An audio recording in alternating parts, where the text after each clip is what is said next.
Tu parlais d'un de tes premiers matchs à Roland tout à l'heure. Il y en a un qui a été aussi assez énorme. J'ai trouvé dans un article un Connor Sedberg.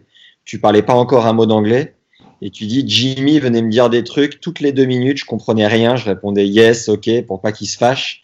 Mais comment? Alors ça, c'est vraiment très très vrai. C'était un de mes premiers grands matchs. Alors je me rappelle plus de l'année, mais c'était un premier grand match que Jacques Dorfman m'avait donné donc à Roland-Garros. Donc tout ça, c'était avant que je sois arbitre professionnel, hein, puisque donc c'était entre 82 et 87. Et puis donc moi j'étais très très très très impressionné parce que c'était deux monstres du tennis. Et c'est vrai que toutes les 2 minutes, Connors venait donc me parler ou me parlait depuis le milieu du cours et je comprenais pas un mot parce que j'étais un peu paniqué.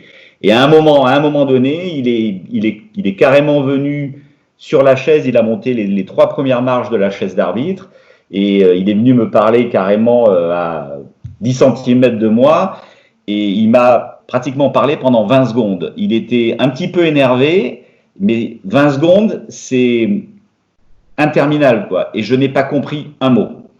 Je n'ai pas compris un mot parce que j'étais complètement paniqué. Il devait avoir un accent, il criait presque un petit peu, etc. J'ai pas saisi un mot. Et à la fin, je lui ai dit yes, Mr. Connors, no problem. C'est énorme. Il est reparti.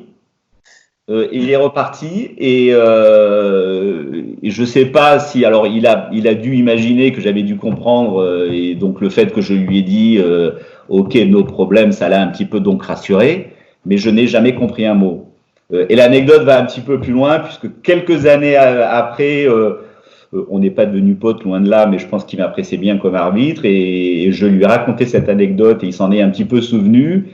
Il l'a mise dans un de ses bouquins qu'il a donc écrit et puis on est resté assez proches même après l'arrêt de ma carrière. Je le voyais de temps en temps à New York à l'US Open et voilà, c'était plutôt assez sympa. Mais c'est vrai que je maîtrisais pas du tout l'anglais, du tout ou très très mal et c'était pas simple donc au début quoi.